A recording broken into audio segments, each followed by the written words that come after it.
아멘. 감사합니다.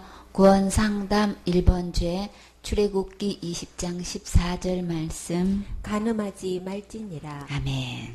간음이라고 하는 거는 부부가 아닌 남녀가 성적 관계를 맺는 것을 말하는 거예요. 오늘은 우리 일방 상식과 윤리 기준을 삼지 마시고 이 시간은 하나님 말씀으로 돌아와서 하나님께서 진짜 말씀하시는 간음죄가 무엇인지 마음을 열고 다 같이 상고해 보도록 해요. 레위기 20장 10절에 보면 누구든지 남의 아내와 간음하는 자 곧 그 이웃의 아내와 간음하는 자는 그 간부와 음부를 반드시 어떻게 해야 된다고 하셨나요? 죽일지니라. 그럼 율법에 의해서 간음죄를 짓게 되면 그 처벌은 죽는 거예요. 여기서 보면은 그 이웃의 아내라고 했죠. 남의 아내. 그래서 여기서 그 간부와 음부다 그렇게 했는데 이 간부라는 거는 지압이 부자고 또 여기 음부는 며느리 부자예요. 이렇게 해서 얘는 음란한 남자나 음란한 여자를 그렇게 이제 표현을 하시는데 율법에 의하면 이런 자는 반드시 죽이라고 하셨어요. 그래서 잠언 6장 32절에 보면 부녀와 간음하는 자는 무지한 자다 그랬어요. 무지하다는 거는 너무 미련하고 우악스럽고 무지몽매하다 그러는 거예요. 쉽게 말해서 한마디로 무직한 거예요. 왜요? 이것을 행하는 자는 자기 영혼을 망하게 하기 때문에. 그래서 주님은 분명히 여기에 대해서 분명히 손을 걷고 계시죠. 신명기 22장 13절에 보면 누구든지 아내를 취하여 그와 동침한 후에 그를 미워해가지고 아내가 싫어져가지고 이제 이혼할 궁리를 하는 사람들도 있겠죠. 그런 사람들에 대해서 주님은 그러면 누구를 보호해야 되나요? 신부를 보호해야 되는 거죠. 주님은 이렇게 누명을 쓴 신부를 보호하는 법을 주님께서 철저하게 다뤄주고 계셔요. 그래서 비방거리를 만들어가지고 그냥 그에게 그냥 누명을 씌워서 내가 이 여자를 치었더니 그와 동침한 때에 그의 처녀인 표적을 보지 못하였노라 하고 이제 막 소문을 내고 다니는 거예요. 그러니까는 내가 쉽게 말해서 이 여자하고 함께 자고 나서 보니까 처녀가 아니었다 막 이러고 소문을 내는 거예요. 그러면 그 소문을 퍼뜨릴 때 그 영향은 어떻게 될까요? 그때 이제 그러면 이 여자 쪽에서 아니라는 것, 나는 분명히 처녀였습니다라는 거를 말할 수 있어야 되잖아요. 그렇죠? 그럼 어떤 식으로 했는지 우리 성서적으로 우리 분명히 알아야 되는 거죠. 그래서 그 처녀가 부모가 처녀인 표를 얻어가지고 그 성읍문 장로들에게 가서 이걸 보여야 되는 거예요. 여기서 이제 성읍문 장로들이라고 하면 지금 이제 재판을 이제 소송을 건 상태잖아요. 이제 재판관들을 말하는 거예요. 쉽게 말해서 판정을 내릴 수 있는 권한이 있는 자들에게 이 문제를 제시를 해야 되는 거예요. 나는 분명히 처녀였습니다. 나는 처녀인 표를 내야 된다는 거죠. 그래서 그 처녀인 표를 얻어가지고 이제 보여줘야 되는데, 쉽게 말해서 첫날 밤에 깔고 잔 그 핏자국에 묻은 그 천을 처녀의 부모가 관리를 했대요. 요거를 그 자리옷이다 이렇게 표현을 해요. 근데 16절에 처녀의 아비가 장로들에게 말하기를 내 딸을 이 사람에게 아내로 주었더니 그가 그를 미워해가지고 비방거리를 만들어서 말하기를 내가 내 딸의 처녀인 표적을 보지 못하였더라. 그렇게 하나 보십시오. 이렇게 내 딸은 이렇게 처녀였습니다. 라고 그 표적은 이것입니다 하고 자리옷을 내놓을 수 있어야 되는 거예요. 그래서 그 부모가 그 자리옷을 그 성읍 장로들 앞에서 펼쳐 보인다. 그냥 그렇게 보여야 되는데 이 사람은 그것을 가지고 그냥 아내를 헐뜯고 이렇게 이거는 치명적인 거죠. 내 아내가 처녀가 아니었습니다. 이것을 막 드러내는 거는 가장 치명적인 거란 말이에요. 이런 비방을 했을 때에는 부모가 나서서 이 문제를 이렇게 해결해야 된다는 거예요. 그래서 그 성읍 장로들은 그 사람을 잡아 때려야 되는 거예요.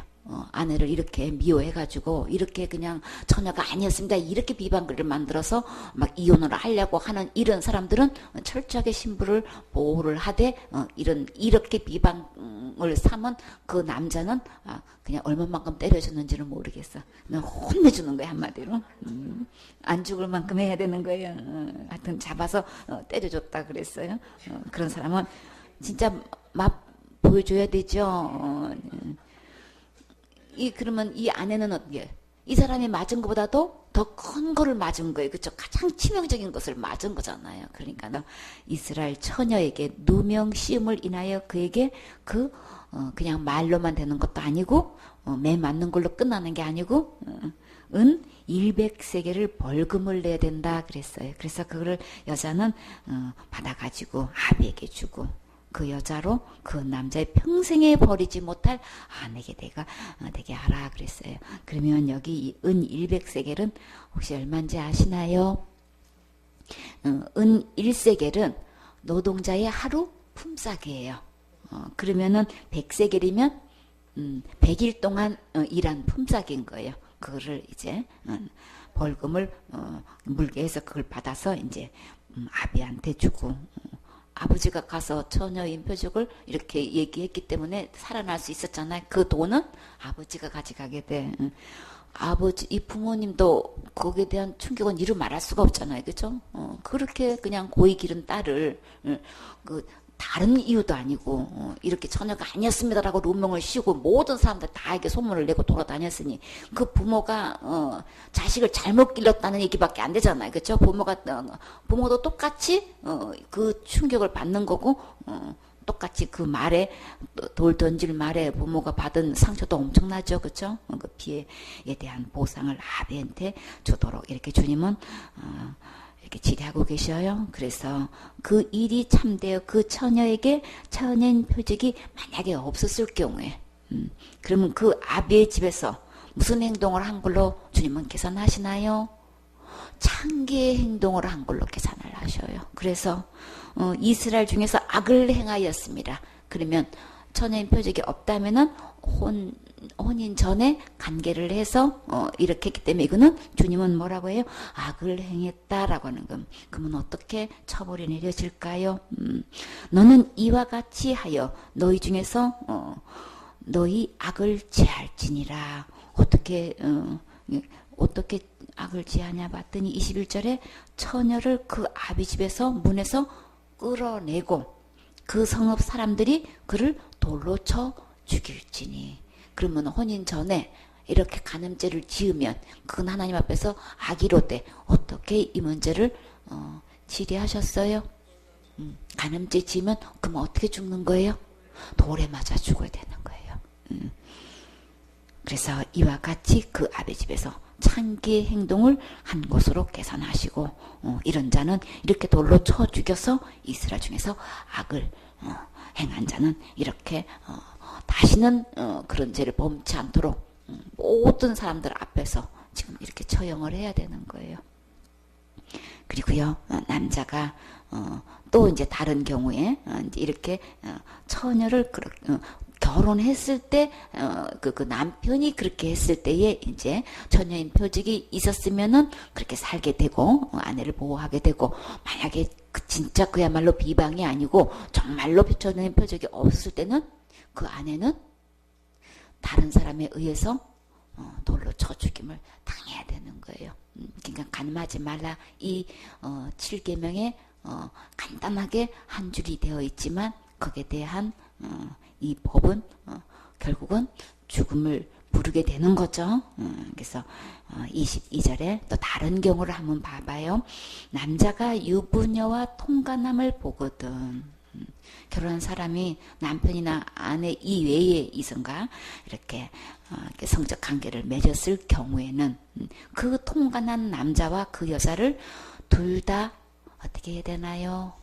죽이라 그랬어요. 그렇죠? 그러면 그렇게 해서 이스라엘 중에 악을 제할지니라. 간음죄 지으면 어떤 형태이든 죽는 거예요.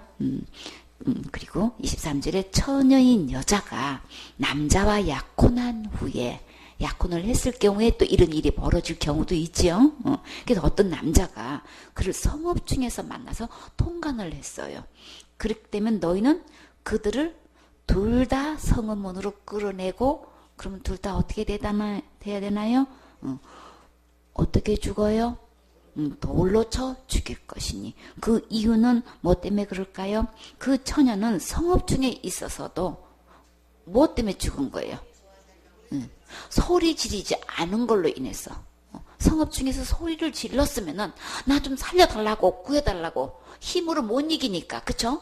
그래서 나 좀 살려달라고 막 소리 쳤으면은 누구라도 뛰어가서 구해줄 수 있었는데도 아무 소리를 안 했다는 거는 벌써 마음이 통한 거예요, 그쵸? 허락을 한 상태인 거예요. 그렇기 때문에 그러면 어떻게 된 거예요? 약혼한 사람은 결혼으로 아예 정혼한 사람으로 보기 때문에 유부녀랑 마찬가지인 거예요. 그런데 그런 약혼한 상태에서 다른 남자와 이렇게 성읍 중에서 통간을 하게 되면은 그는 둘 다 쳐 죽인다, 이렇게. 그래서 그 처녀는 성읍 중에 있어서도 소리 지르지 아니하였습니다. 이 사람은 통간 때문에 죽은 게 아니고 소리 안 질러서 죽은 거예요. 그 남자는 그 아내, 이웃의 아내를 욕보였습니다.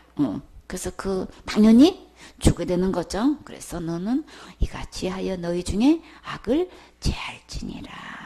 낙하님은 이렇든 저렇든 다 주님은 계속해서 반복해서 악이라고 말씀하고 계시죠. 또 어떤 경우인지 봐봐요. 만일 남자가 어떤 약혼한 여자를 들에서 만났을 경우도 있겠죠. 성업 중에서도 그런 경우가 있겠지만 들에서 만나서 강간을 했어요. 이거는 서로 통화해서 하는 게 아니고 강제적으로 욕을 당했단 말이에요. 그러면 그 강간한 남자만 죽일 것이요. 왜요? 처녀에게는 아무것도 행치 말 것은, 그때 또 보호법이 또 다시 나오죠. 그런 처벌 중에서도 또 이렇게 보호하시면서 처녀에게는 죽일 죄가 없습니다. 왜요? 이런 사람이 일어나 그 이슬 아무리 소리 질러도 구해줄 사람이 없기 때문에 일방적으로 당한 걸로 계산하시고 그 여자는 죽지 않게끔. 그러나 그 사람에게는 이미 어떻게 했어요? 그냥 자기를 쳐 죽인 거나 마찬가지인 거예요. 그죠? 순교를 잃게 한 거는 자기를 죽이는 거하고 똑같은 거죠. 여자의 순교는 목숨과 똑같은 건데, 그렇게 보기 때문에 돌로 쳐 죽이면 당하지 않는 거예요. 이 일은 사람이 일어나 그 이웃을 쳐 죽인 것과 일반이라. 그 사람한테, 그렇게 약혼한 처녀한테 이게 일방적으로 이렇게 들여서 그렇게 한 거는 그냥 이웃이 쳐 죽인 것처럼 똑같이 주님은 계산을 하신 거기 때문에 이미 그렇게 당했기 때문에 더 이상 돌에 맞아 죽지 않게끔 주님이 이렇게 보호를 해주셨어요. 그러나 분명히 이 남자가 행한 것은 악인 거죠. 남자가 처녀를 들여서 만난 까닭에 그 약혼한 처녀가 소리 질러도 구원할 자가 없었음이니라. 그래서 만일 남자가 어떤 약혼하지 아니한 처녀를 만나, 약혼한 사람을 만났을 때는 이제 그렇게 저양한데, 약혼하지 않은 처녀를 이제 만나서 붙들고 통간을 했을 경우에는 그때는 어떻게 됐나요? 죽나요? 결혼하지 않은 상태에서 이런 일이 벌어졌을 때는 그 두 사람이 발견되는 경우에 그 통간한 남자는 그 처녀의 아비에게 얼마큼 내요, 벌금을? 이건 벌금이라고 해야 되나요? 50세겔을 주고 다 아비에게 줘요, 그쵸? 진짜 원하는 사이를 맞이하고 되고 정말 딸에게 좋은 신랑감을 소개해주고 싶죠, 부모님은. 근데 그냥 느닷없이 이런 일이 벌어졌기 때문에 거기에 대한 충격도 적지 않지요. 그에 대해서 50세겔을 이렇게 부모에게, 아비에게 주도록 하고, 그리고요 그 처녀로 아내를 분명히 삼도록 이제 하라고 말씀하시죠. 그가 그 처녀를 욕보였은즉 평생에 그를 버리지 못하리라. 이런 경우에는 절대 이혼하지 못하게끔 법적으로 이렇게 주님께서 딱 보호 조치를 내리셨어요. 사람이 그 아비의 후시를 취했을 경우에, 참 이 사건이 구약에도 이런 경우가 있다는 것을 아시고 분명히 말씀하셨어요. 후시라고 하면 뭐 누군가요? 아버지의 첩을 얘기하는 거죠. 후실댁을 얘기하는 건데, 그렇게 이미 이 구약에서 그런 경우가 있으니까 주님이 딱 보서 말씀하시는 거예요. 아비의 하체를 드러내지 말지니라. 그러니까 후시를 취하게 되면은 아비의 하체를 드러내는 거랑 똑같은 거기 때문에 주님은 분명히 하지 말라고 말씀하셨어요. 이렇게 살아가면서 사람끼리의 간음, 주님 하지 말라고 말씀하셨는데 그 간음 중에도 여러 가지 유형이 있는데 거기서는 아주 세세하게 이렇게 처벌하는 규정을 주님께서 분명히 선언하고 말씀하시죠. 우리가 육체적인 관계로 간음죄를 지을 수 있는데 근데 살아가면서 또 어떤 간음죄를 지을 수 있나요? 영적으로도 간음죄를 지을 수 있죠. 그래서 역대상 5장 25절에 보면 저희가 그 열조의 하나님께 범죄하여 하나님이 저희 앞에서 멸하신 그 땅 백성의 신들을 어떻게 섬긴다고 했어요? 간음하듯 섬긴지라. 하나님 외에 다른 신을 섬기는 것을 주님은 무슨 죄로 보고 계셔요? 간음죄로 보고 계시는 거예요. 진리 대신 예수님은 우리의 모든 죄를 다 용서해 주셨죠. 동에서 모은 것 같이 우리 죄가를 멀리 이미 옮기셨어요. 그렇죠? 그리고 우리의 모든 죄를 어디에 던지셨나요? 주의 등 뒤에 이미 던지셨어요. 던지실 거가 아니에요. 그리고요, 우리는 하나님 앞에서 얼마만큼 빚진 자인가요? 1만 달란트 빚진 자예요. 그렇죠? 근데 그 빚을 우리는 6만 년을 갚아도 못 갚을 돈이에요. 그렇죠? 그래서 우리 주님이 어떻게 하셨나요? 전부 탕감해 주셨어요. 그렇죠? 근데 이 예수님을 믿지 않고 교회 다니면서 직분을 가지고도 지금 어떤 예수를 믿고 있나요? 다른 예수를 믿고 있다고요. 그럼 이건 뭐예요? 모두 하나님께 범죄한 것이고, 그럼 영적으로 보면 이름만 예수라는 이름을 붙이고 있을 뿐이고 다른 신 섬기고 있는 거예요. 뭔가 내가 죄를 지으면 여참은 지옥 가는 거, 내가 큰 죄를 지는 나이는 지옥 간다고 이렇게 예수님을 믿고 있는 사람들은 전부 다 다른 예수 믿고 있는 거예요. 내가 뭘 하고 선을 해서 천국 간다는 얘기나 내가 무슨 큰 죄를 지어서 지옥 간다는 얘기나 다 누구에 좌우되는 거예요? 나에 대해서 좌우되는 거잖아요. 근데 천국 가고 안 가, 우리가 예수님을 믿는다고 하는 거는 나와 상관없이 누가 한 것을 믿는 거예요. 예수님이 해 놓으신 것을 믿는 거죠. 예수님이 이루어놓은 그 의를 믿는 것이지 내가 뭘 선을 행하고 내가 악을 행해서 천국 가고 지옥 가는 게 아니란 말이에요. 근데 교회 내에서 예수님 믿는다고 하면서 전부 다 어디에 중심을 두고 있어요? 내가 뭘 하고 안 하는 걸로 천국과 지옥이 갈라지고 이렇게 다른 복음을 전하고 있단 말이에요. 이렇게 다른 예수, 다른 복음, 이 다른 믿음은 지금 하나님 섬기는 거 아니고 예수님 믿는 거 아니고 하나님 볼 때는 지금 뭐 하고 있는 거예요? 간음죄 짓고 있는 거예요. 간음하지 말라고 한 거 난 절대 그런 죄 안 지었어. 그럴 사람이 지금 누가 있겠냐고요. 교회 다니면서 예수 믿는다고 하는 사람들 얼마나 많은 사람들이 진짜 정적 영적으로 보니까 다 하나같이 이렇게 간음죄를 짓고 있다는 거. 그 어마어마한 숫자가 너무나 많은 숫자가 넓은 길로 가고 있다 그랬죠. 주여 주여 하는 자가 많은데 내가 선지자 노릇했고 내가 주의 이름으로 귀신도 쫓아내고 내가 이렇게 많은 권능을 행치 아니하였나이까 이렇게 고백하는 사람이 주님은 너무나 많다 그랬어요. 많은 자가 많은 거짓 선지자가 그렇게 대답을 했다는 거예요. 그러면 교회 내에서 목사 직분을 갖고 있으면서 너무나 많은 사람들이 지금 영적으로 무슨 죄를 짓고 있는 거예요? 간음죄를 짓고 있는 거예요.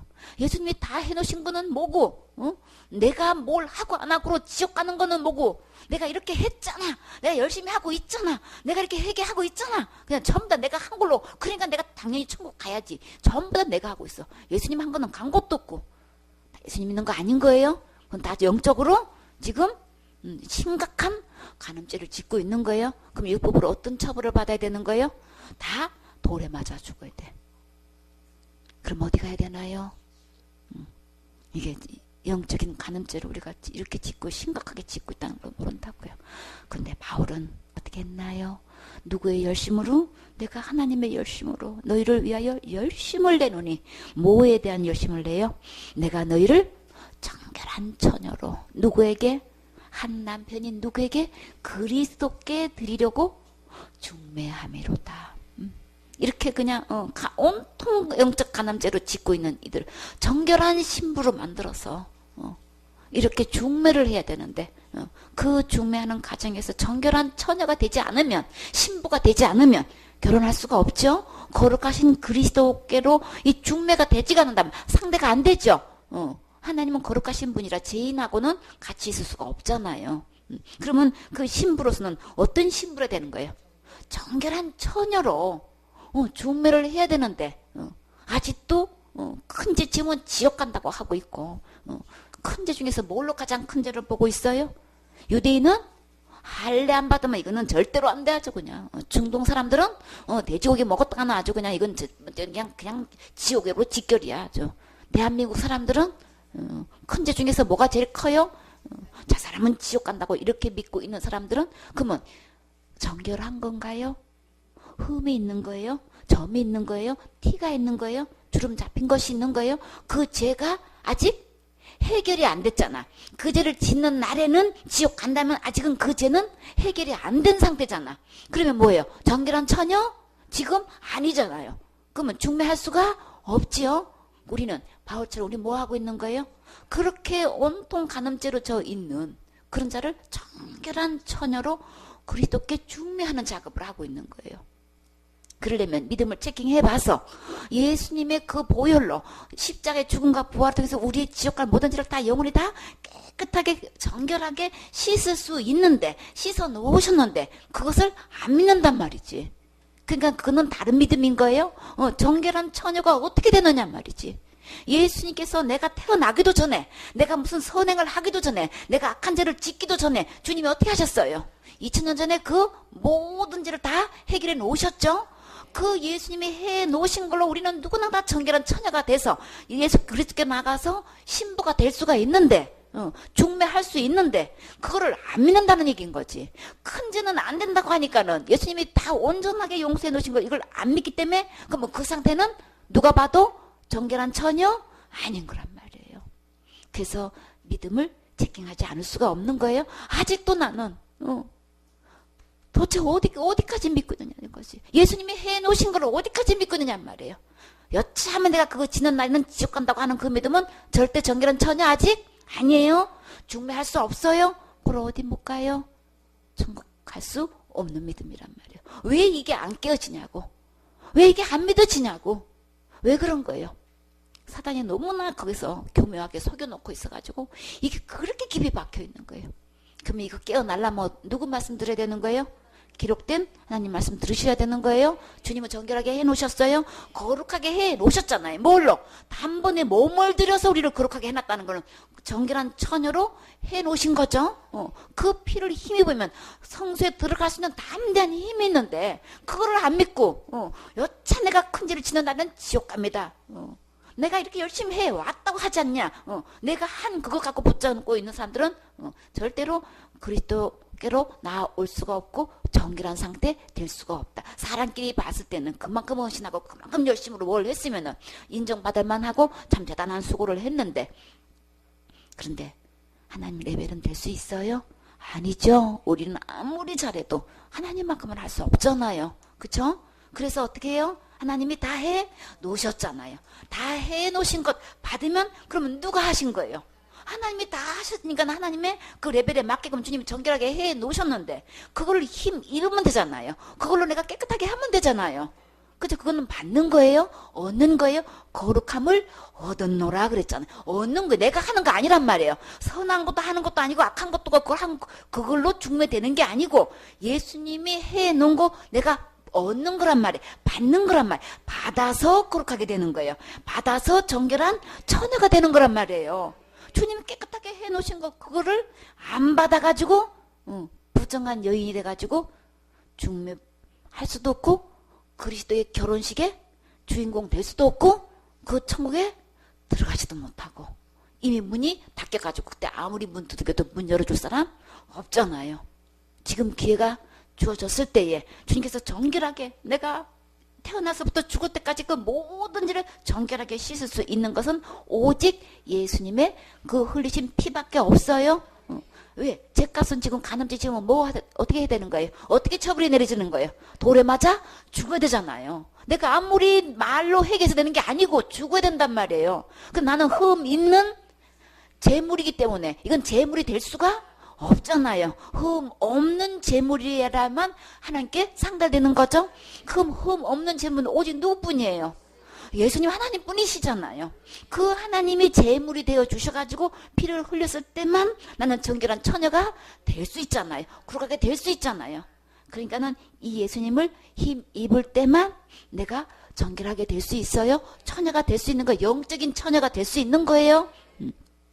이 예수님만이 그 안에만 이 정결한 처녀가 될 수 있는데, 근데 그 예수를 안 믿고 다른 예수를 그냥 계속해서 고집하고 끈질기게 붙어 있어. 투명실로 아주 그냥 내가 못 보게끔 못 느끼게끔 아주 그냥 있는 대로 묶어놓고 거기에서 매여가지고, 그리고 자기는 아닌 것처럼 이렇게 생활하고 있단 말이에요. 그러니까 이 말씀을 들으면 우리는 어디에 서야 될까요? 우리는 결단을 해야 되는 거예요. 그때 하나님 편에 서서 배워버려야 되는 거예요. 구분을 해야 된다. 거룩이라는 거는 구별을 해야 된단 말이에요. 이 사단의 말인지 하나님의 말씀인지 구분을 딱 해가지고 아닌 거는 가감하게 배워버려야 그리스도께서 나를 붙잡아 주신단 말이에요. 은혜 끈을 잡아야 되는 것이지. 그걸 배워버리지 않는 날에는 주님과 끊어지면 나는 절대로 천국 갈 수가 없는 거죠. 예수님 때문에 천국 가는 건데 예수님하고 끊어져 있고 은혜에서 떨어져 있으면 나는 어떻게 천국을 가느냐 말이에요. 우리의 살 길은 예수님 뿐인 거예요. 오직 예수님의 피만 나를 정결하게 해줄 수 있고 처녀로 정결한 처녀로 주님 앞에 이렇게 중매 받을 수 있는 거죠. 그래서 신명기 17장 2절에 보면 내 하나님 여호와께서 내게 주시는 어느 성 중에서든지 너희 가운데 혹시 어떤 남자나 여자가 내 하나님 여호와의 목전에 악을 행하여 그 언약을 어기고 가서 다른 신들을 섬겨 그에게 절할 경우에 그러면 어떻게 되나요? 내가 명하지 아니한 이를 성신에게 절한다 하자. 이를 성신이 뭐예요?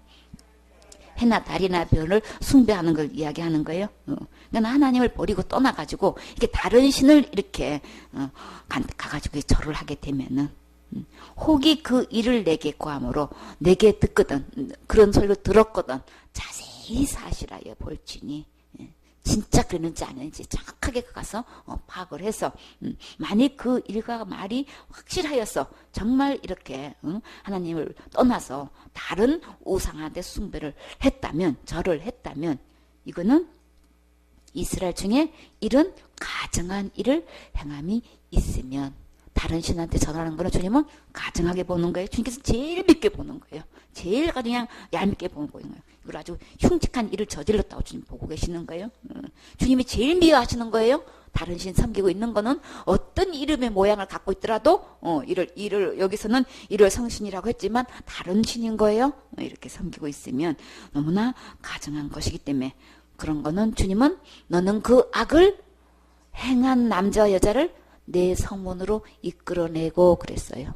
공개 처형을 하라는 얘기인 거예요. 법적으로 성문에 끌어내라는 얘기는 그래서 개인적으로 하라는 게 이게 아니고 그래가지고 공개 처형을 하는데 뭘로 죽이나요?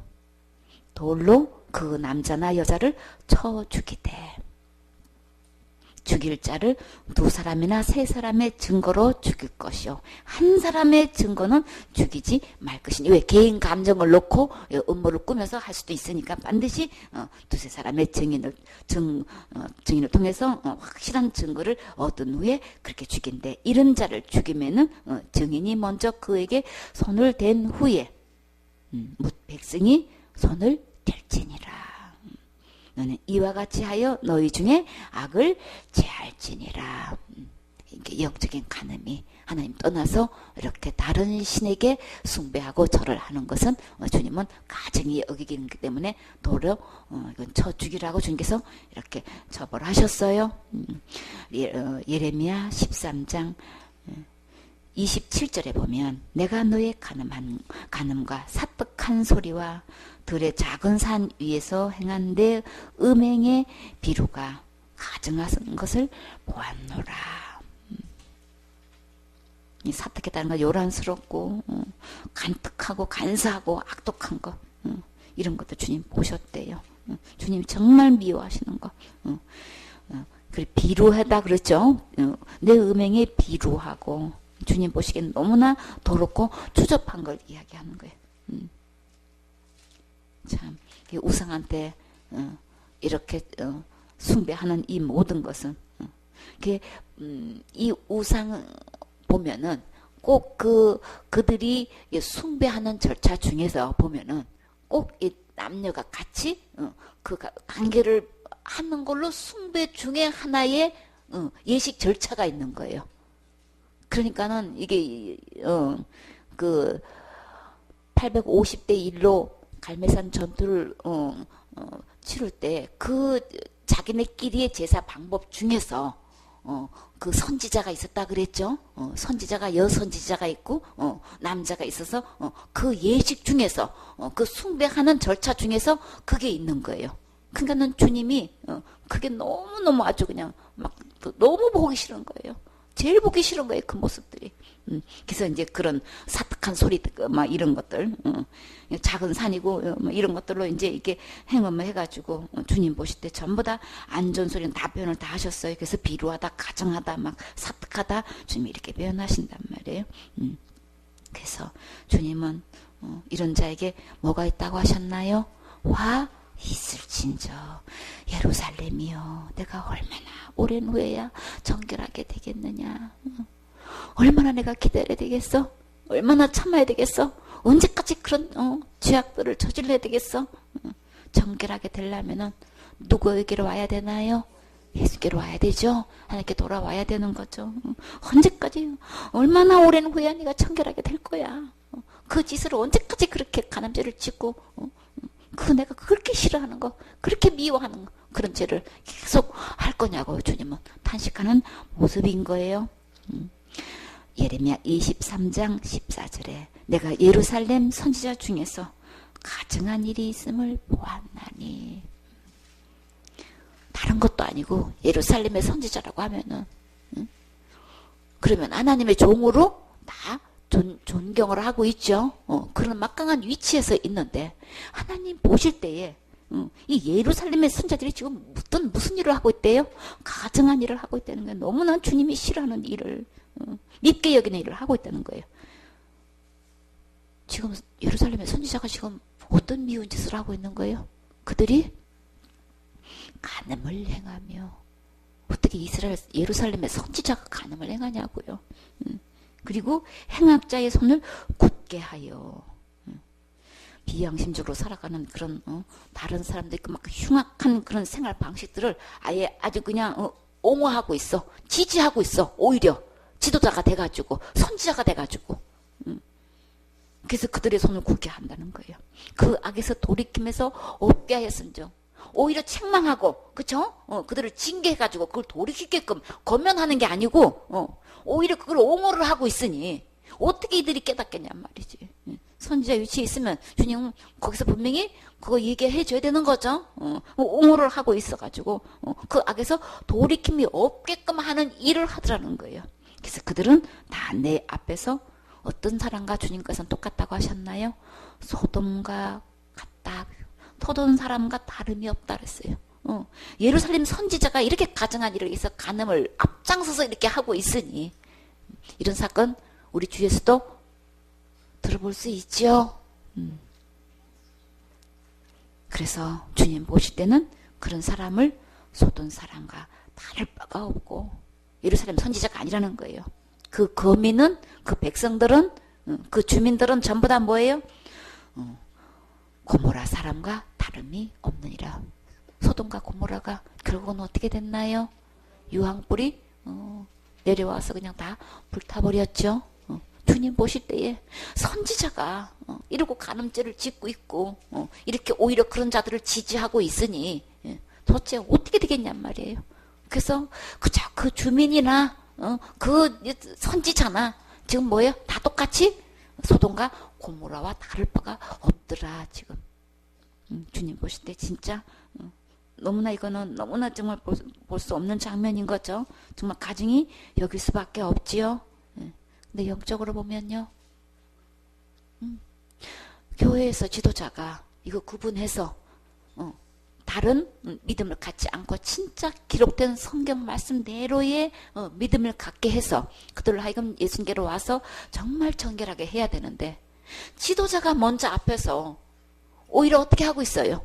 못 듣게 만들죠? 진짜 참된 복음을 전해서 예수님은 십자가의 죽음과 부활을 통해서 우리의 지옥을 모든 일을 다 영원히 다 깨끗하게 해주셨습니다. 거룩하게 해주셨습니다. 의롭게 해주셨습니다. 하나님만큼 예수님만큼 해주셨습니다. 이 복음을 전해서 예수님 믿으면 누구나 다 어떤 죄를 지었어도 우리는 다 범하지 않은 죄 없어요. 606세가 간음죄 뿐만 아니라 어떤 죄도 우리는 다 범했고 앞으로 살면서도 지을 수밖에 없습니다.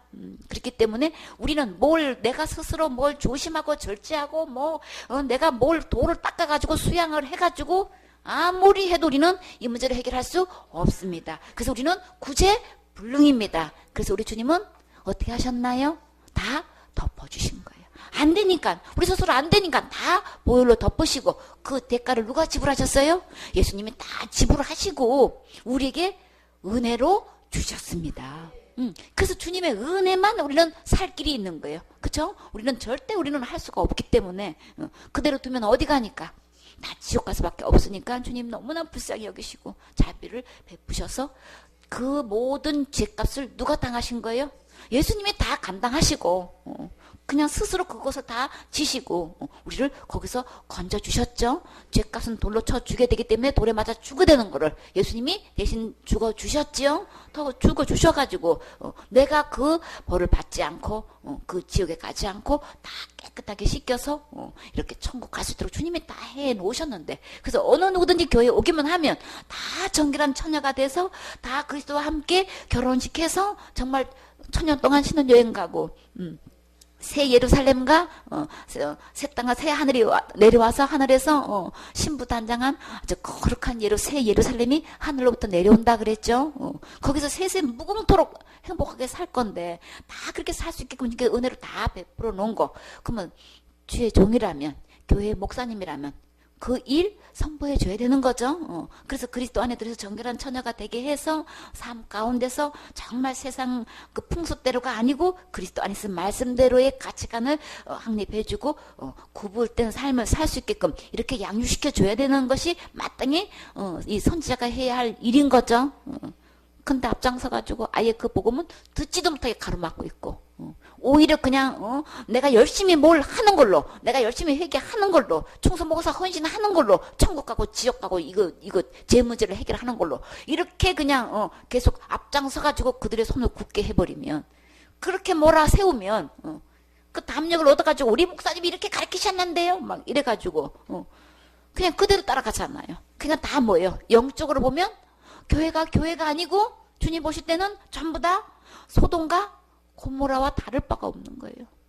교회라면은 세상과 분리돼 가지고 이게 예수님의 피로서 정결한 된 처녀가 있어야 되는 곳이죠.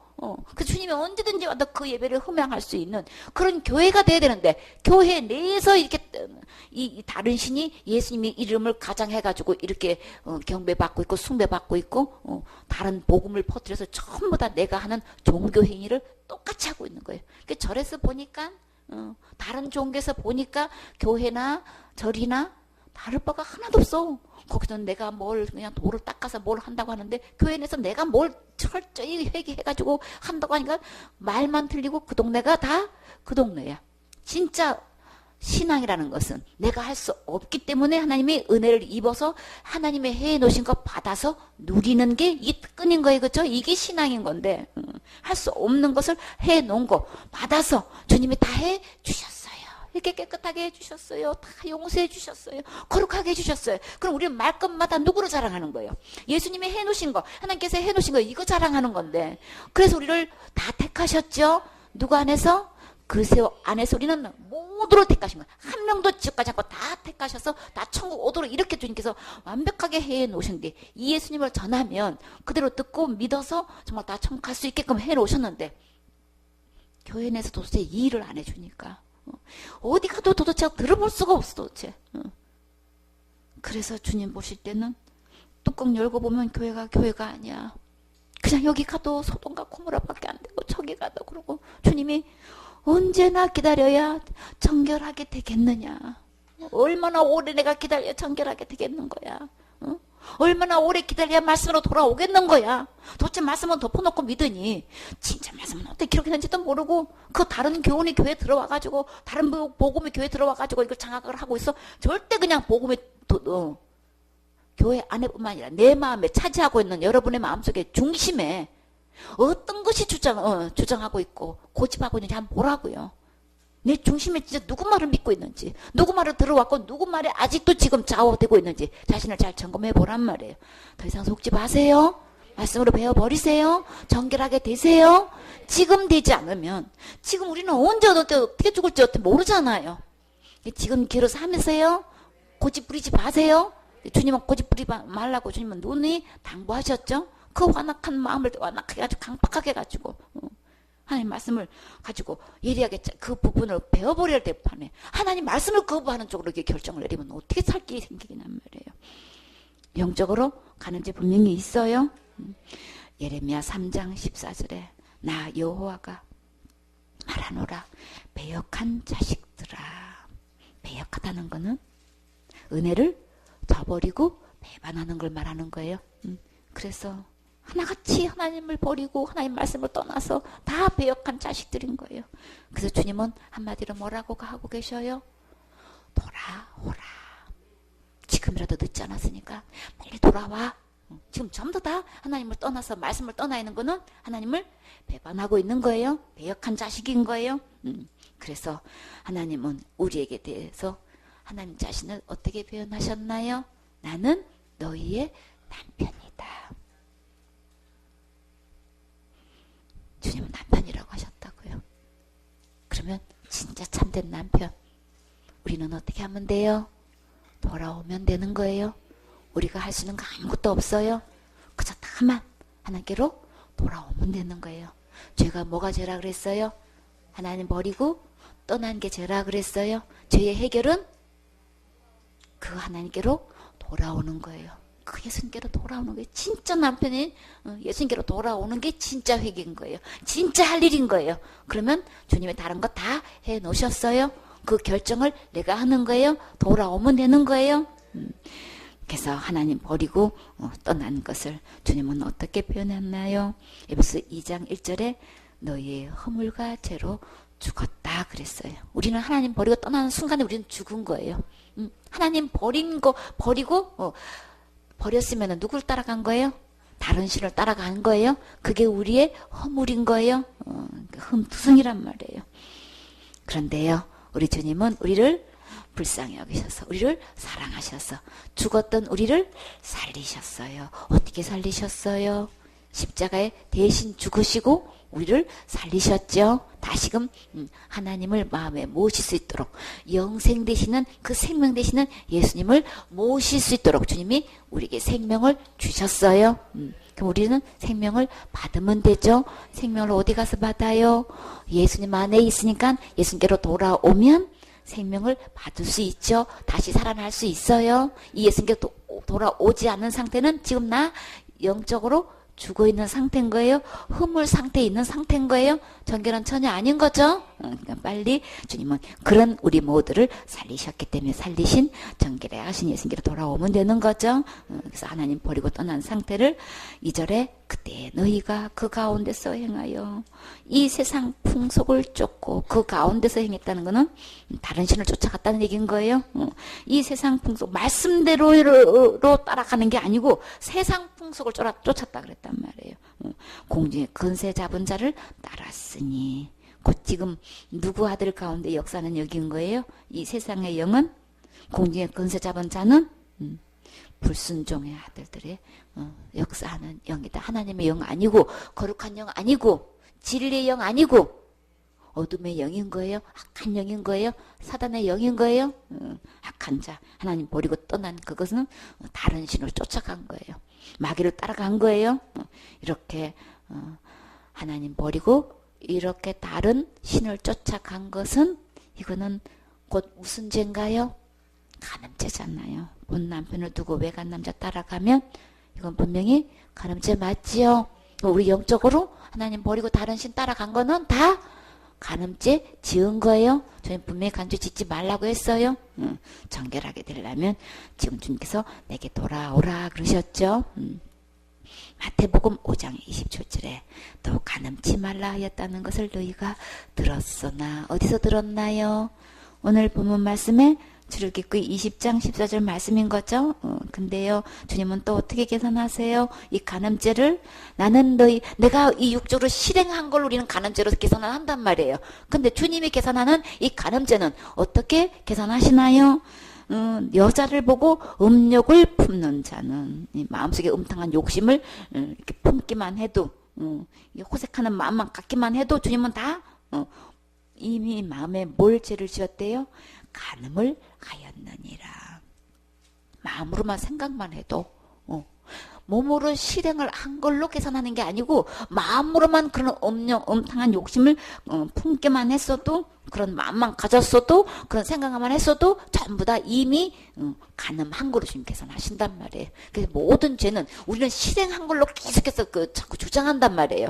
근데 주님의 계산 방법은 그게 아니고 마음에 시작되는 거예요. 죄는 마음으로 시작되는 거예요. 그래서 마음에 하나님 두기를 싫어했다 그랬죠. 그게 죄인 거예요. 그렇기 때문에 우리는 이미 다 마음에서 하나님 버리는 순간에 이미 누구를 음행한 거예요? 이미 다른 신을 쫓아가는 것은 이미 마음에 음행죄를 지은 거다. 주님이 이렇게 계산하고 있기 때문에 교회 안에서 그래서 이렇게 계산 방법 우리는 분명히 알아야 분명한 분별력이 있죠. 신약에 와서 또 이 간음죄에 대해서 한번 살펴보도록 해요. 고린도전서 5장 1절에 보면 너희 중에, 여기서 너희 중에는 세상 사람들을 이야기하나요? 교회 안에서 있는 거예요. 예수님 믿는다고 하는 사람이 형제라고 하는 사람들을 이야기하는 거예요. 아니 그러면 형제라고 하고 예수님 믿는다고 하면은 그러면 구원 받은 사람인 거예요? 구원 안 받은 사람인 거예요? 구원 받은 사람인 거죠? 너희 중에 심지어 음행이 있다는 말 내가 들었다 이건. 이런 음행은 이방인 중에서라도 없는 것이다. 근데요. 그러고 또 어떻게 했나요? 이 일을 행하는 자를 너희 중에서 어떻게 해요?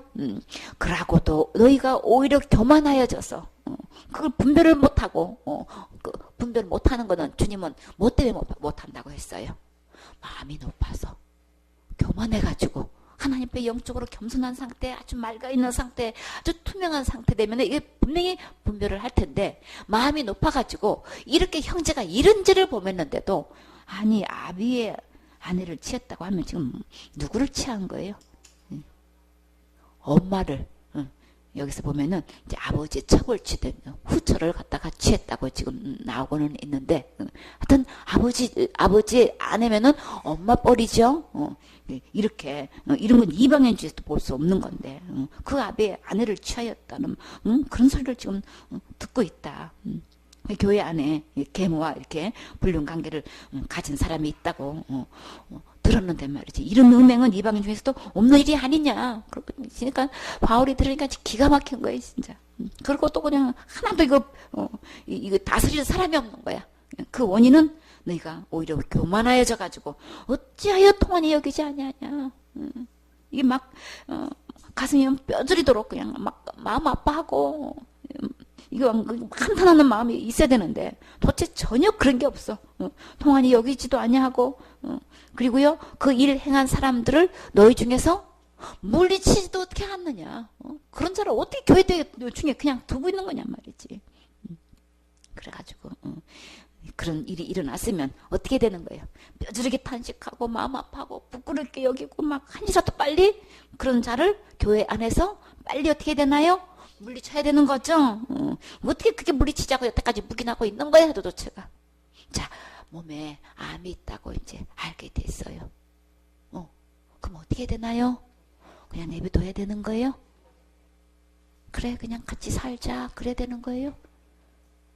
암이란 걸 알게 됐으면 분명한 이게 진단이 나왔으면 그 다음엔 어떻게 되는 거예요? 안 순간에 이거 빨리 베어버려야 되는 거죠? 도려내야 되는 거예요? 그냥 놓으면 어떻게 되기 때문에 온몸에 퍼지게 되잖아요. 그러면 완전히 이 장막이 무너지게 되죠. 그렇기 때문에 몰랐으면 모르되 안 이상은 빨리 그를 재워버려야 되잖아요. 이게 재버리지 않고 그냥 어떻게 이렇게 묵인하고 그냥 둘 수 있느냐. 그런데요, 내가 실로 몸으로는 떠나 있으나 이제 고린도 교회에 바울이 이 편지를 쓸 때는 떨어져 있는 상태지만 그러나 영으로는 너희와 항상 함께 있다. 그래서 거기 있는 것 같이 이 일을 행한 자를 이미 내가 판단하건대 판장을 이미 이거는 더 이상 미룰 것도 없고 생각해 볼 것도 없고 기다릴 게 없는 거예요. 이건 당장 대수술에 들어가야 되는 거예요. 그렇죠? 빨리 이거는 대수술 들어서 빨리 이게 배워버려야지. 이게 뭐 하고 있는 거야 지금.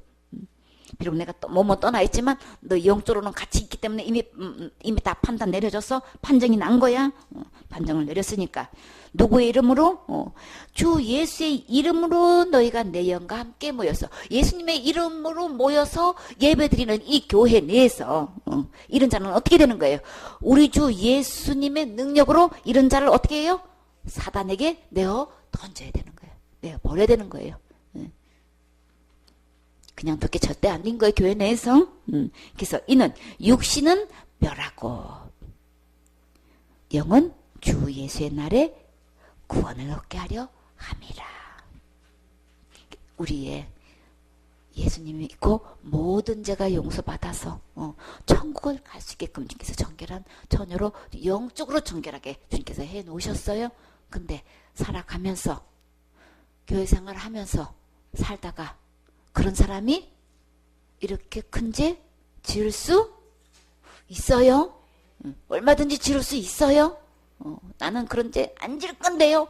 아무리 큰 소리 쳐도 소용없어요. 얼마든지 지을 수 있는 거예요. 얼마든지 지을 수 있어. 그렇기 때문에 이런 죄 안 지으려면 어떻게 되나요? 은혜 속에서 강한 자가 돼야 되는 거죠. 하나님부터 이 거룩한 이 예배를 통해 가지고 그 신령한 영을 계속 우리 받아 먹어야 이 분별하고 그런 곳에서 합류되지 않고 손을 그을 수 있는 삶을 살 수가 있는 거죠. 그래서 믿음 안에서 자라가야 된단 말이에요. 영적 분별력을 가지고 예리하게 그런 시험에 빠지지 않게끔 살려면 예배 때 성공해서 예배를 통해서 하나님부터 공급을 받아야 되는 거죠. 예배 성공하지 않고 이렇게 하나님부터 공급을 받지 않으면 똑같이 예습성으로 돌아가서 이런 죄 얼마든지 우리 지을 수 있어요. 그래서 우리에게 필요한 건 뭐예요? 주님의 은혜예요. 지옥 갈 죄로부터 구원받을 수 있는 것도 하나님의 은혜가 필요하고 우리가 주님 오실 때까지 살아가는 것도 철저한 주님의 보호 아래서 은혜 아래서 살아야 되는 거예요. 그렇기 때문에 영적으로 우리 이렇게 정결한 처녀가 돼서 하나님 갈 수 있게 되는데도 삶 속에서 이런 죄 엄연히 교회 다니면서도 이런 죄를 짓고 있단 말이지. 아까 우리가 구약시대 때 보아왔던 어떤 뭐 약혼한 처녀를 한다든지 유부녀로 그런다든지 진짜 결혼 안 한 처녀를 이렇게 통과를 하든지 간음죄를 짓는다든지 이런 것 외에 이 세상에서도 볼 수 없는 어미를 갖다가 이렇게 간음했을 경우에 교회 내에서 그것도 형제라는 사람이 이런 죄를 끔찍한 죄를 저지르는데 교회는 마땅히 어떻게 해야 되냐 말이지. 이거는 반드시 이거는 제명해야 되는 거예요. 끊어버려야 되는 거예요. 왜요? 어떻게 해서 끊어버려야 되는 거예요? 그대로 교회 안에 두면 이게 누룩처럼 어떻게 돼요? 벗어나가잖아요. 온통 교회를 더럽히기 때문에 교회를 완전히 망가뜨려서 교회의 구실을 전혀 못하게끔 이게 확산되면은 사람들이 이 소문을 듣게 되면은 이 교회에 오게 돼요? 아니죠. 이래서 교회로서의 세운 역할을 못하기 때문에 이런 자는 아주 교회 내에서 이걸 치료를 해야 된단 말이에요. 절대 이런 일이 교회 내에서 일어나지 못하게끔 하는 차원에서도 그러고 보호를 해야 하는 차원에서도 그러고 그 영혼을 위해서 이거는 사단에게 아주 주 예수의 이름으로 이건 아주 그냥 명령해가지고 딱 제명시켜 버려야 된단 말이에요. 정결하게 해야 된다는 거예요. 우리 분명히 알건데 구원받았어도 이런 죄 지을 수 있다는 거 우리 분명히 이거 알면 되어야 되는 거예요. 나는 충분히 그럴 수밖에 없는 죄성을 갖고 태어났기 때문에 살아가면서 우리는 충분히 그런 죄를 짓는단 말이에요. 큰 죄 나는 절대 안 짓는다고 내가 아무리 결심하고 각오하고 수양해도 우리 힘으로 안 되는 거 있어요. 그러니까 속지 마세요. 그냥 나를 믿지 마세요. 나 자신은 믿을 거 못 되는 거예요. 그래서 철저히 주님의 보호가 필요한 거예요. 은혜가 필요한 거예요.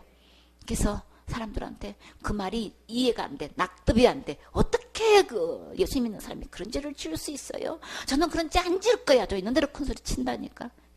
그런데요. 가장 쉬운? 그러세요. 그러셔야지요. 근데요. 예수님이 믿는다고 하신 이후로 한 번도 안 미워하셨어요? 다 미움에서 시작되는 거예요. 그렇죠? 미움에서 살인죄까지 가장 큰 죄까지 다 연결되잖아요. 그래서 속고 있는 거예요. 큰 죄다 작은 죄다 이게 사단이 만들어 놓은 이 말에 속고 있는 거라고요. 율법에 의해서 지옥 가는 죄는 큰 죄 작은 죄 없어요. 어떤 죄도 다 지옥 가야 된다고요. 미워하는 것도 다 살인죄고 마음의 음욕만 품어도 간음죄고. 그러니까 우리가 살아가면서 간음죄 않는 사람 아무도 없다는 거예요.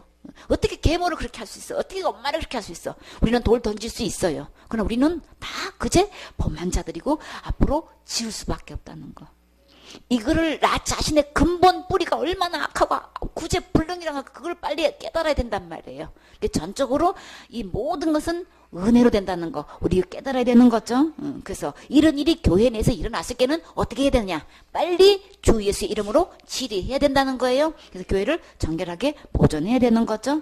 그러나 그 영혼은 분명코 누구로 의해서 구원받았어요? 그 영은 예수 그리스도의 은혜로 구원받은 거란 말이에요. 예수님 핏값을 들여서 그 영혼을 구원했기 때문에 그 영은 절대 어디 가요? 주에서 날에 천국 가는 거예요. 어느 누구도 이제 안 지은 사람은 없고 사람끼리 볼 때는 이런 죄 지었다 저런 죄 지었다 차이가 있지만 그러나 그 영의 구원은 예수님의 은혜로 구원받았기 때문에 그 어떤 죄를 지어도 그 구원은 잃어버리지 않아요. 빼앗기지 않아요. 흐려지지 않아요. 주님의 약속은 영원한 거예요. 이거를 또 구분을 못해가지고 큰 죄 지으면 받은 구원도 잃어버린다 이렇게 얘기하고 있다. 절대 잃어버리지 않는다는 거 증명됐지요. 주의 날에 그 영혼은 예수님의 의로 이루어진 구원이기 때문에 이거는 어떤 죄로 또 빼앗기지 않고 잃어버리지 않는다는 거.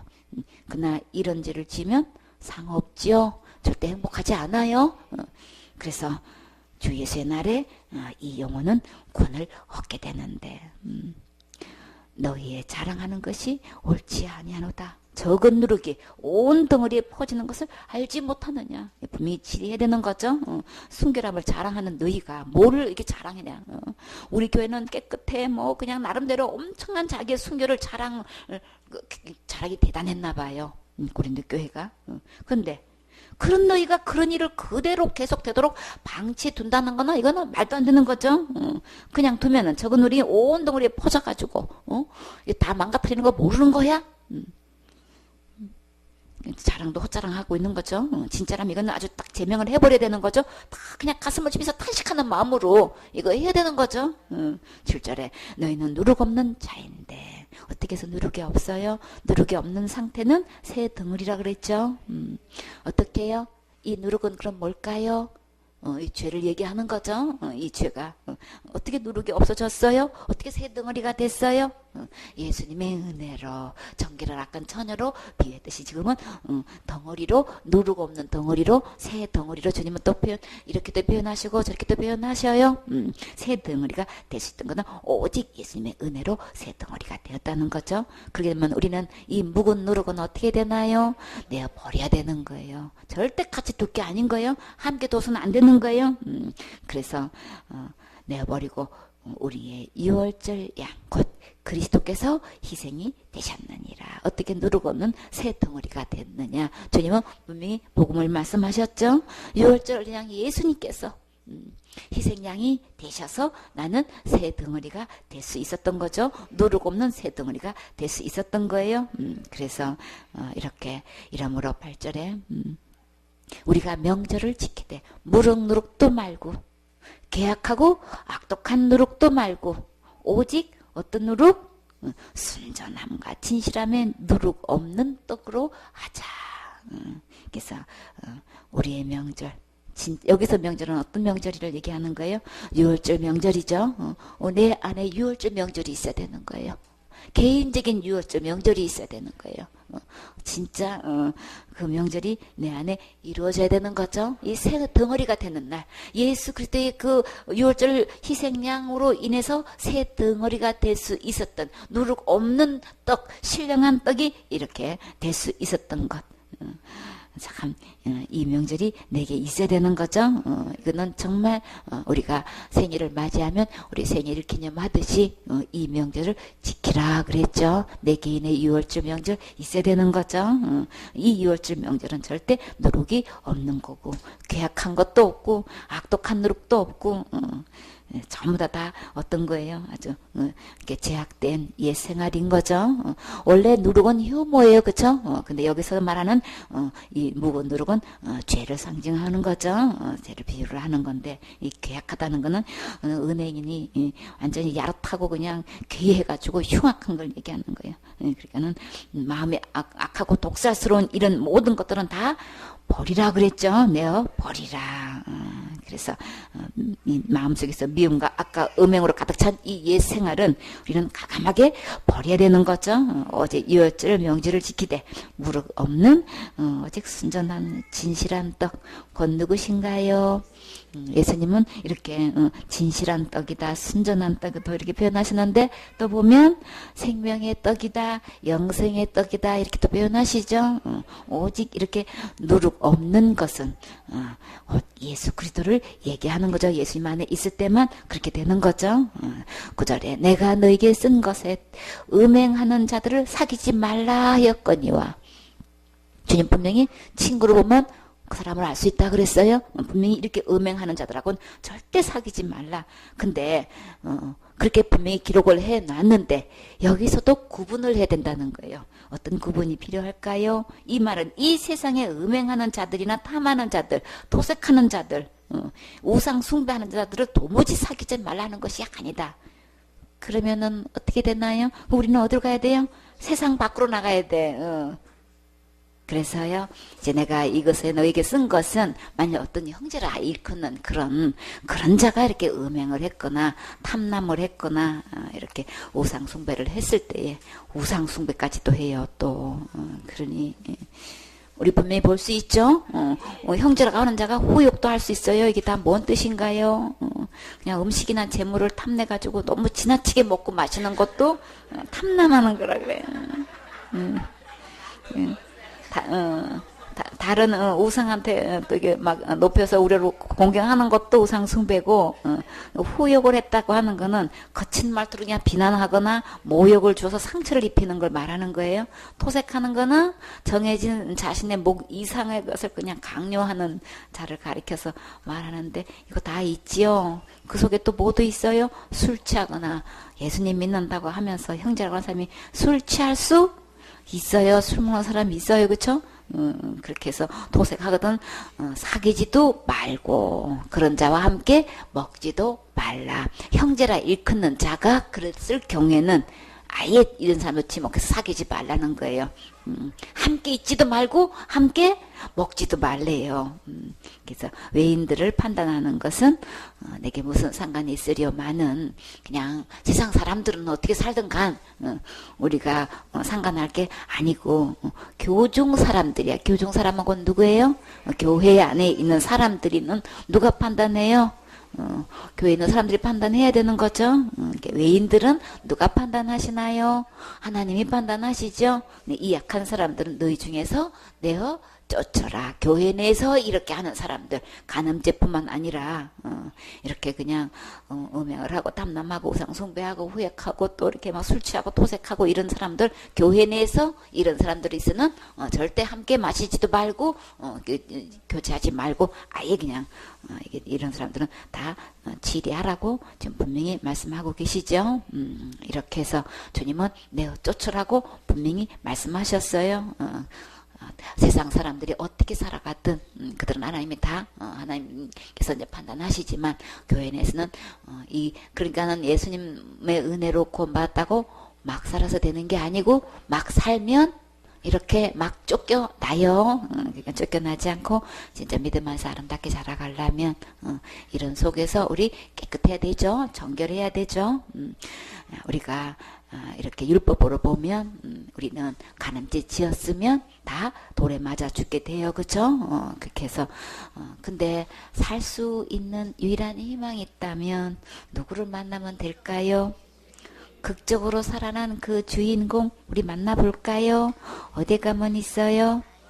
요한복음 8장 1절에 가면 있죠. 예수님이 감난산으로 이제 가셨을 때 다시 아침에 이제 성전으로 돌아오셨어요. 그 전에 감난산에 가시기 전에 성전에 계셨다가 감난산에 가셨나 봐요. 그래서 성전에 들어오시니까 백성들이 예수님을 보는 순간에 다 그냥 예수님께로 나오는 거예요. 왜요? 예수님 말씀 듣고 싶어서. 그래서 주님은 앉아서 저희들을 가르치기 시작했어요. 예수님께 이렇게 직접 가르침을 받을 수 있다면 얼마나 행복할까. 그죠? 진짜 가장 행복한 거죠. 예수님 말씀 들을 수만 있다면 해가 지도록 듣고 싶어요. 밤이 새도록 듣고 싶어요. 참 이런 예배 드리는 것이 제 소원 중에 하나였어요. 근데 주님이 그렇게 할 수 있도록 은혜를 베풀어 주셔서 지금까지 인도해 주셨어요. 이렇게 예수님께로 나와서 예수님께 가르침 받을 수 있는 이 백성, 이 세상에서 가장 행복하지요. 그러고 가르치고 계시는데 서기관들과 바리새인들이 지금 한 사람을 끌고 지금 가운데 세우고 있는 거예요. 예수님의 말씀을 가르치고 있는 그 장소에 와가지고 가운데 떡하니 세우고 있는 거예요. 그 무례한 거죠. 예배 드리고 있는데 교회당 예배 가운데 어떤 막 사람들이 막 누구를 떡 세우면 그거는 아닌 거죠, 그렇죠? 근데 누구를 세웠어요? 그것도 어떤 여자예요? 간음 중에 현장에서 잡힌 여자를 끌고 와가지고 이렇게 세워놓고 있는 거예요. 근데요. 예수님께 말하되 그 많은 백성들한테는 상도 안 하고 예수님께 딱 뭐라고 얘기했어요?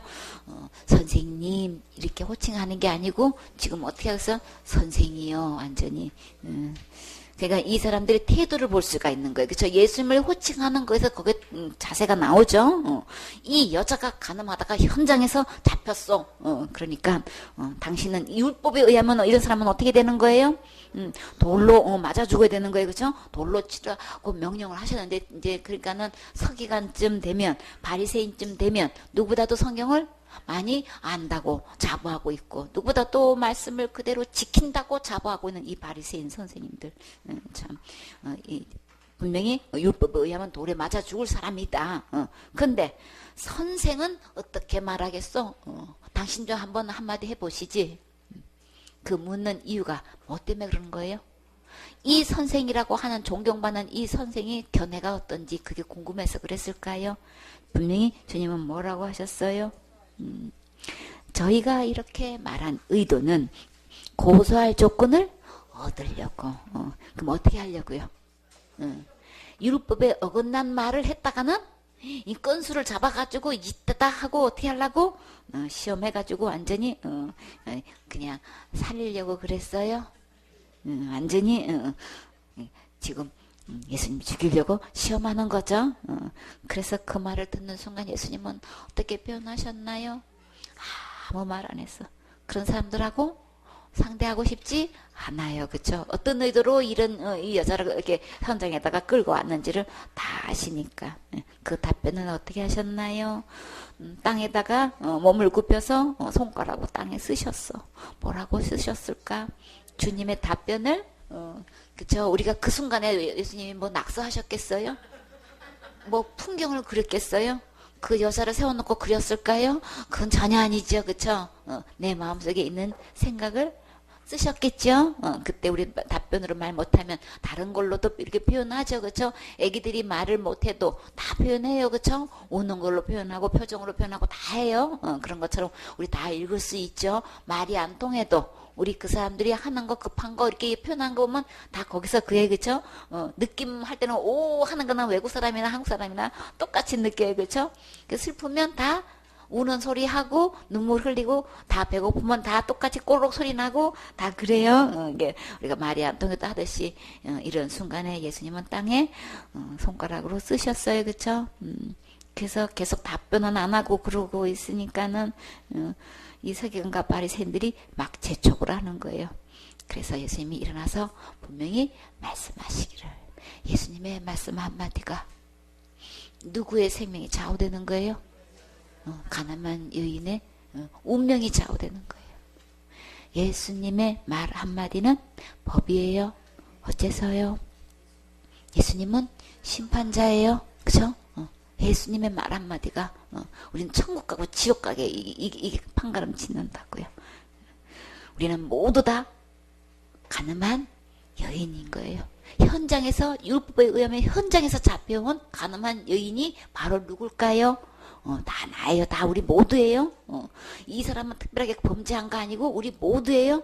우리 모두가 현장에서 잡힌 가늠한 여인인데, 여자인데 예수님은 이런 자를 향해서 뭐라고 말씀하시는지. 이 사람들은 예수님 시험해가지고 이 건수를 잡아서 고소하려고 했지만, 그러나 예수님의 입에 나오는 이 말씀 한마디는 우리의 영혼의 운명을 좌우하는 거예요. 이 여인의 운명만 좌우되는 게 아니고 내 운명이 좌우되는 거예요. 예수님의 말씀은 법이에요. 그래서 참 우리 주님의 말씀은 얼마나 명쾌한지. 자, 이 예수님의 말씀은 우리를 살리시는 분이시죠. 우리를 살리러 오셨어요. 이 여인은 어떻게 살아나는지 봐요. 너희 중에서, 자 여기서 너희 중은, 이 너희는 누굴까요? 이 여자를 누가 끌고 왔다 그랬어요? 서기관들과 바리새인들이 끌고 왔다 그랬어요. 근데 이 사람들은 이때의 이 직분의 위치는 엄청나게 막강한 영향을 미치는 사람들이라고요. 이때의 서기관의 위치는 대단한 거라고요. 이때 바리새인은 이 예루살렘의 성전 내에서 어느 누구도 그냥 함부로 하지 않고 그저 군림하고 있는 사람이에요. 굉장히 높은 위치에 있는 사람들이라고요. 그렇게 어마어마한 레벨에 있는 사람들이 때를 모아가지고 서기관들, 바리새인들이 이 여자를 끌고 왔을 때는 백성들은 여기서 단 한마디도 말 못해요. 그렇게 막강한 위치에 있는 사람들이 지금 이렇게 끌고 왔기 때문에 너희 중에서라는 것은 여기서 분명히 서기관들과 바리새인을 이야기하는 거예요. 너희 중에서. 그러면 주님은 어떤 자가 천국 간다고 하셨나요? 서기관과 바리새인보다도 더 의를 행하지 않으면 결단코 천국 들어갈 수 없다고 하셨어요.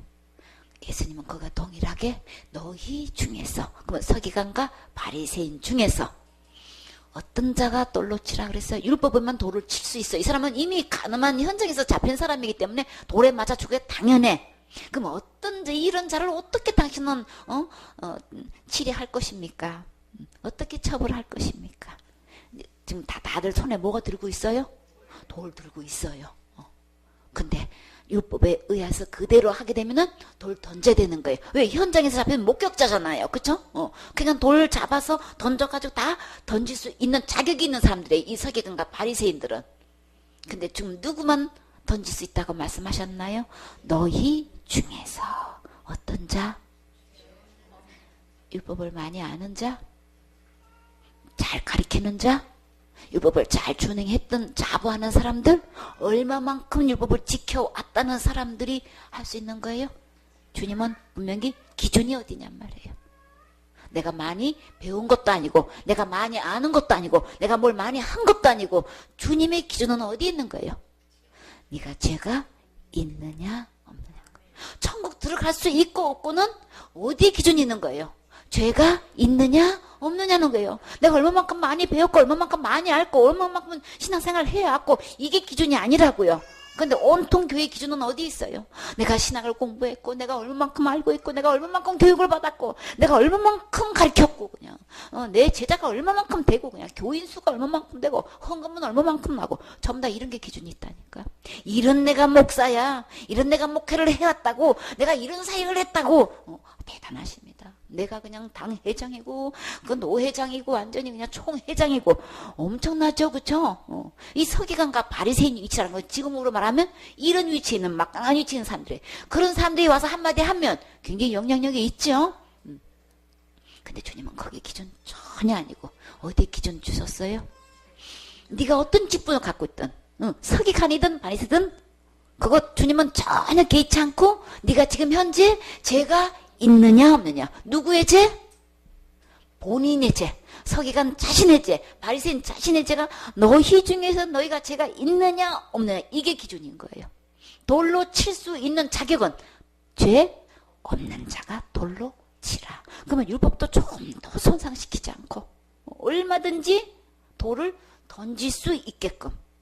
왜? 이 여자는 할 말이 없어. 현장에서 잡기 때문에 아무 할 말이 없어. 그냥 돌에 맞아 죽는 일밖에 없어. 그쵸? 그래서 돌 던져야 되겠는데 당신은 어떻게 말하겠나이까. 그랬을 때 죄 없는 자가 먼저 돌로 치라 그랬어요. 근데 율법에서는 현장에서 잡힌 사람은 증인이 돌로 치는 거죠. 예수님의 기준은 누가 쳐야 되는 거예요? 현장에서 목격해서 잡아온 사람이 아닌 거예요. 어떤 자만 돌로 칠 수 있느냐 하면 죄 없는 자만 돌로 칠 수 있어요. 자, 서기관 중에서, 바리새인 중에서, 목사님 중에서 죄 없는 자 있나요? 어떻게 결론 났어요? 그래서 예수님은 다시 그 말씀 하시고 몸을 굽혀서 땅에 손가락으로 또 쓰셨어. 뭐라고 쓰셨을까? 죄 없는 자가 돌로 먼저 쳐라. 그래서 쓰셨을까? 저희가 이 말씀을 듣고 정말 심판주 하나님 맞죠? 하나님 말씀이, 예수님 말씀이 법이에요. 죄를 다루는 거예요. 주님은 모든 기준이 죄를 다루는 거예요. 아주 그냥 그 율법에 의해서 이 여자를 그냥 완전히 죄인 취급하고 완전히 끌고 온 자신의 모습들은 지금 뭐에 차 있어요? 의에 가득 차가지고 이 사람을 돌로 던져서 마땅한 자격이 있는 사람으로 지금 완전히 자기가 아주 그냥 의에 도취돼가지고 아주 그냥 사슬이 펄펄해가지고 지금 끌고 왔다고요. 그런데 주님은 죄 없는 자가 돌로 치라 그랬어요. 그러면 죄 있으면 간음죄를 지은 이 여자하고 서기관과 바리새인하고 주님은 어떻다고 지금 계산하고 계시는 거예요? 똑같다. 똑같다. 바로 네가 이 여자다. 지금 그 말씀인 거예요. 그 말씀에 양심의 가책을 받고 어떻게 했나요? 어른으로 시작하여 젊은이까지 그랬어요. 그러면 서기관과 바리새인 중에서 나이 많은 사람도 있고 젊은 사람도 있었다는 얘기인 거죠. 하나같이 늙거나 젊으나 죄 없는 사람 한 명도 없어요. 돌 던질 사람, 자격 있는 사람 이 세상에 단 한 명도 없어요. 오직 있다면 누가 계신가요? 죄 없는 예수님밖에 없어요. 그러면 죄 없으신, 돌 얼마든지 던질 수 있으신 누구만? 예수님이 어떻게 말씀하셨을까? 그러면 예수님이 하시는 대로 이 여자의 운명은 바뀌어지는 거예요. 우리 모두의 운명이 바뀌어지는 거예요. 그래서 그 여자에게 돌 던진 사람은 아무도 없어요. 그쵸? 그래서 다 하나씩 다 어떻게 했어요? 다 나갔어요. 다 가버렸어요. 그러면 서기관도 바리새인도 목사님도 죄 있으면 다 어디 가는 거예요? 다 지옥 가는 거예요. 다 돌에 맞아 죽을 죄인인 거예요. 아무리 많이 배워도 아무리 내가 뭘 해도 돌 던질 자격 없어요. 똑같아요. 이걸 알아야 되는 거예요. 그래서 우리에게는 누가 필요해요? 구세주가 필요해요. 우리 서로는 어느 누구도 돌 던질 자격 없어. 그러니까 자기 의에 차 있지 마세요. 정죄하지 마세요. 우리는 다 똑같은 죄인에 불과한 거예요. 주님의 은혜가 필요한 자지요. 그래서 이제 그들이 다 가고 나니까 주님이 어떻게 하셨나요? 여자에게 이제 그때는 일어나셨어. 예수께서 일어나사 여자 외에 아무도 없는 것을 보시고 이러시되 여자여 너를 고소하던 그들이 다 어디 갔냐? 어디 있느냐? 어디 갔어요? 없나이다 그랬어요. 네. 자, 예수님의 말씀 앞에서는 아무도 돌 던질 사람 없다. 그래서요 이 여인은 살아났어요. 근데 예수님 말 한마디 어떻게 됐나요? 주여 없나이다. 예수께서 그러사대 나도 너를 정죄하지 아니하노니 가서 다시는 죄를 범치 말라. 주님이 정죄하지 않으면 그럼 어디 안 가요? 율법에 의해서 처형받지 않는 거예요. 그렇죠? 그 누구 안에만 있으면 5장 22절에 요한복음 5장 22절에 보면 아버지께서 아무도 심판하지 아니하시고 심판을 다 누구에게 맡기셨어요? 다 아들에게 맡기셨는데 시편 32편 2절에 보니까 마음에 간사가 없고 여호와께 정죄를 당치 않는 자는 복이 있도다 그랬어요. 나도 너를 정죄하지 아니하노니. 이 여인은 율법부에서 정말 현장에서 잡혀가지고 질질 끌려오는 너무나 부끄러운 상태에 있었지만 그냥 아주 처형당하기 일보 직전에 있었는데, 근데요, 나도 너를 정죄하지 않노니 이 말이 선포되는 순간에 이 여인은 이 세상에서 가장 행복한 사람이 됐어요. 예수님 말 한마디는 막 이렇게 차이가 나는 거예요. 이렇게 정죄받지 않는, 당치 않은 사람은 주님은 복 있는 사람이라고 말씀하셔요. 또 시편 37편 33절에 보니까 여호와는 저를 그 손에 버려두지 아니하시고 재판 때에도 정죄치 아니하시리로다. 그럼 누구 손에 있나요? 여호와의 손에 보호받고 주님께서 철저히 지켜 보호하시죠. 이렇게 이 재판 때에 우리 둘째 사망 곧 불못에 들어가기 전에 우리 심판 받게 되죠. 그 재판 때도 정죄치 아니하시리니. 누구 보호 아래 있으면 저를 그 손에 버려두지 않고 이렇게 재판 때 정죄치 않게 되는 이 사람은 가장 행복한 사람인 거죠. 이사야 50장 9절에 보면 주 여호와께서 나를 도우시리니. 나를 정죄할 자가 누구뇨? 주님이 도와주시면, 주님이 보호해주시면, 주님이 지켜주시면, 주님이 신원을 이렇게 보장해주시면 누가 나를 정죄하겠느냐? 그들은 다 옷같이 헤어지며 조맥에 먹히리라. 나는 절대 정죄당하지 않고 주님이 도와주셔서 이렇게 되지만, 나를 정죄하려고 하는 이런 사람들은 다 좀같이 다 이렇게 다 그냥 옷이 헤어지는 것처럼 다 조맥에 먹히게 된다는 거예요. 참, 주님으로부터 나도 너를 정죄하지 않으니. 이 말씀이 곧 누구에게 필요하나요? 곧 나에게 필요하죠. 이 여인이 들은 이 말이 곧 내가 지금 이 순간에 들어야 되는 거죠. 이렇게 주님으로부터 이렇게 도움을 받으면 이 사람들은 가장 행복한 사람인 거예요. 마가복음 16장 16절에 믿고 침례를 받은 사람은 구원을 얻을 것이요 믿지 않는 사람은 정죄를 받으리니. 예수님께서 나도 너를 정죄하지 아니하노니. 이 예수님을 믿을 때만 내가 어떻게 되는 거예요? 구원을 받을 수 있다는 거예요. 정죄함을 받지 않는다는 거예요. 이 예수님은 어떤 분이시길래 십자가의 죽음과 부활을 통해서 우리의 지역과 모든 죄를 다 깨끗하게 용서하신 분. 이 예수님만 나를 보호할 수 있는 거예요. 나를 유일하게 도와줄 수 있는 분은 이 예수님 뿐이라고요. 그래서요, 우리 주님이 받지 않는 이 보장을 어떻게 해주셨나요? 로마서 8장 1절에 그러므로 이제는 그리스도 예수 안에 있는 자에게는 뭘 약속해 주셨어요? 뭘 조장해 주셨어요? 결코 정죄함이 없나니. 결코 정죄하지 않겠다고 주님이 이렇게 보장해 주셨지요. 이는 그리스도 예수 안에 있는 뭐가 있기 때문에, 어떤 법이 있기 때문에 생명의 법이 있다는 거예요. 무조건 나를 살려줄 수 있는 이 율법에서 현장에서 가늠한 이 여인 곧 난데, 곧 내가 유일하게 살아날 수 있는 이 법적으로 나를 보장해 줄 수 있는 그 법이 뭐냐는 거예요. 어떤 법이? 생명의 법이.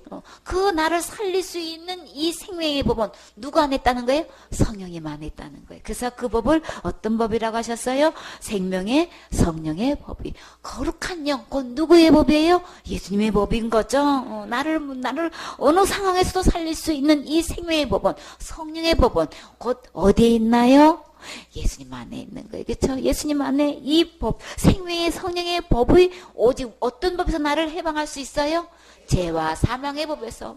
율법에 의하면 나는 이것은 분명히 죄인데 이 죄에서 막 완전히 죽을 수밖에 없는 이 사망의 법에서 나를 오직 유일하게 건질 수 있는 것, 오직 나를 이 죄에서 해방시킬 수 있는 것은 어떤 법으로 된다고요? 생명의 성령의 법으로 될 수 있는데, 이 생명의 성령의 법은 어디 있다는 거예요? 예수님 안에 있다. 그리스도 안에는 이 법이 있는데 이 법으로 나를 보장해 준다는 거예요. 이 죄를 지어서 나는 지금 죽을 수밖에 없는데, 이 죄와 사망의 법에서 나는 지금 돌에 맞아 죽어야 되는데 여기서 해방될 수 있는 것, 내가 여기서 결코 정죄함을 받지 않을 수 있는 것은 오직 예수님 안에 있는 이 생명의 성령의 법으로 나는 보장받을 수 있다는 거예요. 내가 보호를 받을 수 있다는 거예요. 그래서 우리 주님이 로마서 8장 34절에 누가 정죄하리요. 죽으실 뿐만 아니라 다시 살아나신 이는 누구시니까? 그리스도 예수시니 그는 하나님 우편에 계신 자요. 우리를 위하여 간구하시는 자니라. 나를 절대로 어느 누구도 정죄하지 않게끔 주님이 십자가의 죽음과 부활을 통해서 이렇게 나를 보장해 주신다고 하시는 거죠. 이렇게 하나님 우편에서 나를 철저히 나를 위해서 간구해 주시고 기도해 주시고 정성을 다해서 나의 모든 필요를 이렇게 책임져 주신다는 거예요. 보장해 주신다는 거예요. 신원해 주신다는 거예요. 그래서 예수님은 로마서 10장 4절에 그리스도는 모든 믿는 자에게 의를 이루기 위하여 율법의 마침이 되시니라. 우리 주님은 율법의 종결자예요. 모든 죄에서 끝내주시는 분이에요. 절대 나가 정죄받지 않고 심판받지 않고 지옥 가지 않도록 주님이 다 끝내주셨어요. 마침이 되셨어요. 어디서요? 십자가에서 주님께서 모든 죄를 끝내주셨어요. 그렇기 때문에 나는 지금 죽어도 예수님 안에 있으면 이 생명의 성의 법이 나를 보장해 주셔서 절대 지옥 가지 않도록 주님께서 이렇게 은혜를 베풀어 주셨어요. 율법에 의하면 우리는 돌에 맞아 다 죽을 운명인 거예요. 목사가 됐든 선지자가 됐든 서기관이 됐든 바리새인이 됐든 우리 모두는 다 이렇게 돌에 맞아 죽어야 할 운명인데 예수님이 살려주셨어요. 이 예수님 모든 죄, 이 간음죄뿐만 아니라 율법 여러 모든 죄에서 범죄한 우리를 주님이 다 살려주셨기 때문에 이미 해방시켜 주신 이 예수님 안에 들어와서 우리 다 같이 천국 가셔야 되겠지요. 아멘.